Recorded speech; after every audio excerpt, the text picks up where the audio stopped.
ओम श्री परमात्मने नमः. श्रीमद्भगवद्गीता अथ द्वितीयोऽध्याय. श्लोक 2. श्री भगवानुवाच कुतस्त्वाकश्मलमिदं विषमे समुपस्थितं. कुतस्त्वाकश्मलमिदं विषमे समुपस्थितम्. अनार्यजुष्टमस्वर्गम् अकीर्तिकरम् अर्जुन. अनार्यजुष्टमस्वर्गम् अकीर्तिकरम् अर्जुन. कुतस्त्वाकश्मलमिदं विषमे समुपस्थितम्. अनार्यजुष्टमस्वर्गम् अकीर्तिकरम् अर्जुन. अर्थ: पुरुषोत्तम श्री भगवान म्हणाले, हे अर्जुना, तुझ्यामध्ये अशा अशुद्ध गोष्टी कशा आल्या? ज्या मनुष्याला जीवनाच्या मूल्यांचे ज्ञान आहे त्याला या गोष्टी मुळीच शोभत नाहीत. या गोष्टी मनुष्याला उच्चतर लोकात जाण्यात नाही तर त्याच्या दुष्कृतीला कारणीभूत होतात. तात्पर्य: कृष्ण म्हणजे पूर्ण पुरुषोत्तम भगवान. म्हणून संपूर्ण गीतेमध्ये श्रीकृष्णांचा उल्लेख भगवान असाच केला आहे. भगवान रूपाचा साक्षात्कार हा परम सत्याच्या साक्षात्कारामध्ये अंतिम साक्षात्कार आहे. परम सत्याचा साक्षात्कार 3 अवस्थांमध्ये होतो: निर्विशेष ब्रह्म, सर्वव्यापी आत्मा परमात्मा किंवा सर्व जीवांच्या हृदयामध्ये स्थित परम सत्याचे स्वरूप, आणि भगवान किंवा पुरुषोत्तम भगवान श्रीकृष्ण. श्रीमद्भागवतात परम सत्याची संकल्पना याप्रमाणे विवेचित करण्यात आली आहे. वदन्ति तत्तत्त्वविदस्तत्त्वज्ञानमद्वयं ब्रह्मेति परमात्मेति भगवानिति शब्ददे. परम सत्याचे ज्ञान असणारे परम सत्याचा साक्षात्कार ज्ञानाच्या 3 अवस्थांमध्ये करतात, आणि या सर्व एकच आहेत. परम सत्याच्या अशा अवस्थांना ब्रह्म, परमात्मा आणि भगवान असे म्हटले जाते. ही 3 दिव्य रूपे सूर्याच्या उदाहरणावरून स्पष्ट करता येतात. सूर्यालाही विविध प्रकारच्या 3 स्वरूपे आहेत. उदाहरणार्थ, सूर्यप्रकाश, सूर्याचा पृष्ठभाग आणि प्रत्यक्ष सूर्यलोक. जो केवळ सूर्यप्रकाशाचे अध्ययन करतो तो प्राथमिक अवस्थेतील विद्यार्थी आहे. जो सूर्याच्या पृष्ठभागाला जाणतो तो अधिक प्रगत अवस्थेत आहे, आणि जो सूर्यलोकामध्येच प्रवेश करतो तो सर्वश्रेष्ठ आहे. सामान्य विद्यार्थी जे केवळ सूर्यप्रकाश, त्यांचे विश्वव्यापकत्व आणि निर्विशेष अशा देदीप्यमान प्रकाशाचे स्वरूप जाणण्यात समाधान मानतात, त्यांची तुलना परम सत्याच्या केवळ ब्रह्मस्वरूपाचा साक्षात्कार करू शकतात त्यांच्याशी करता येईल.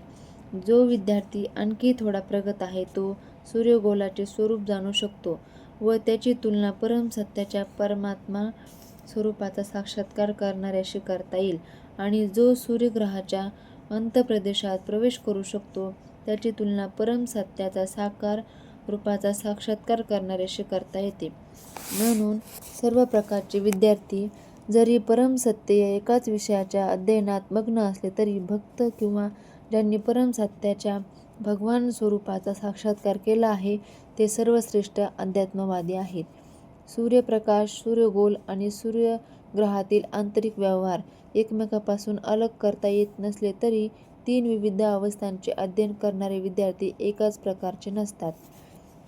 भगवान या संस्कृत शब्दाचे स्पष्टीकरण व्यासदेवांचे पिता महान आचार्य पराशर मुनी यांनी केले आहे. संपूर्ण ऐश्वर्य, संपूर्ण बल, संपूर्ण यश, संपूर्ण सौंदर्य, संपूर्ण ज्ञान आणि संपूर्ण वैराग्य यांनी युक्त अशा सर्वश्रेष्ठ व्यक्तित्वास भगवान असे म्हटले जाते. असे अनेक लोक आहेत जे अत्यंत श्रीमंत, अत्यंत बलवान, अत्यंत सुंदर, अत्यंत प्रसिद्ध, अत्यंत ज्ञानी आणि अत्यंत अज्ञासक्त विरागी आहेत. पण कोणीही ठामपणे सांगू शकत नाही की त्याच्याकडे संपूर्ण ऐश्वर्य, संपूर्ण बल इत्यादी सर्व पूर्ण रूपामध्ये आहे. केवळ श्रीकृष्णच तसे ठामपणे सांगू शकतात, कारण ते पुरुषोत्तम श्री भगवान आहेत. ब्रह्मदेव, भगवान शिव, नारायण किंवा कोणत्याही जीवाकडे श्रीकृष्णा इतके संपूर्ण ऐश्वर्य नाही. म्हणून स्वतः ब्रह्मदेवांनी ब्रह्मसंहितेमध्ये स्पष्टपणे सांगितले आहे की श्रीकृष्ण हेच पुरुषोत्तम श्री भगवान आहेत. त्यांच्या बरोबरीचा किंवा त्यांच्यापेक्षा श्रेष्ठ असा कोणी नाही. तेच आदिपुरुष किंवा भगवान आहेत व गोविंद या नावाने जाणले जातात आणि तेच सर्व कारणांचे परम कारण आहेत.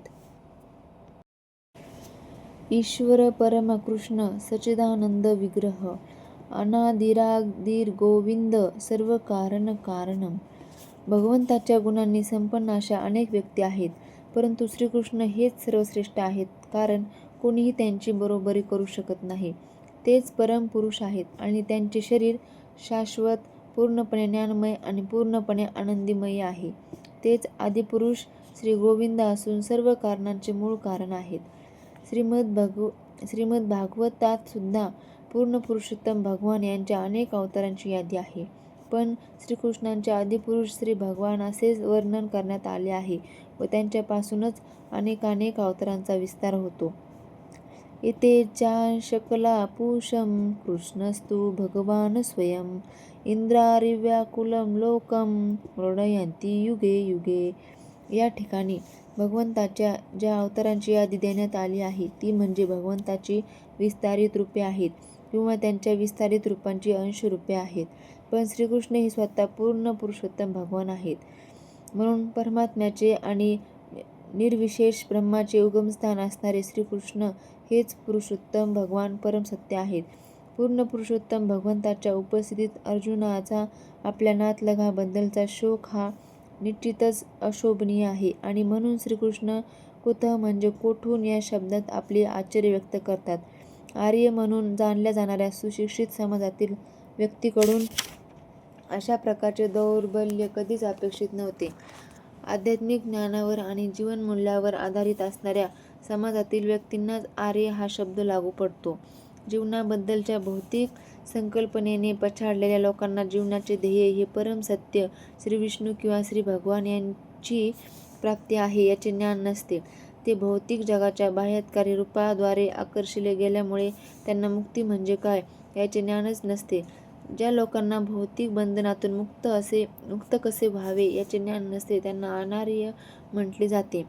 अर्जुन जरी क्षत्रिय असला तरी त्याने युद्ध करण्याचे नाकारल्यामुळे क्षत्रियांना नेमून दिलेल्या कर्तव्यापासून तो च्युत होत होता. अशा प्रकारची भ्याड वृत्ती ही अनार्यांनाच शोभणारी होती.